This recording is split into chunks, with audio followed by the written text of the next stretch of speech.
Әрбір адамның қайталанбас жолы мен бұл өмірде қалдырар өзіндік қолтаңбасы бар. Әрбір адам құрметке лайықты.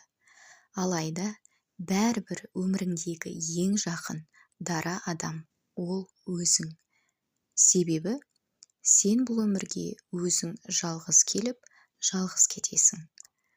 Түптің түбінде өміріңнің басынан аяғына дейін сенің айнымас серігің өзің ғана.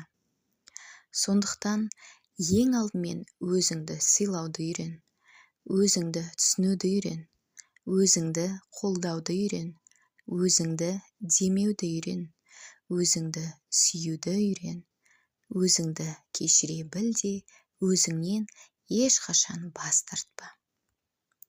Егер сен өзіңмен жақын таныса түссең, жүрегі мейірімге толы, дархан көңілді, кең пейілді, болмысынан ерекше жаратылған, жүрегінің түгі бар, өмірге ғашық жанды көресің. Өмірге ғашық болғаның, өзіңе ғашық болғаның. Әрбір күніңнің, әрбір сәтіне шүкіршілік етіп, өмірлік серігің өзіңе сүйіспеншілігіңді білдір.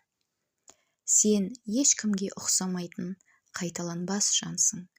Сен асылдың сынығы, көненің көзі, текті ұрпақтансың.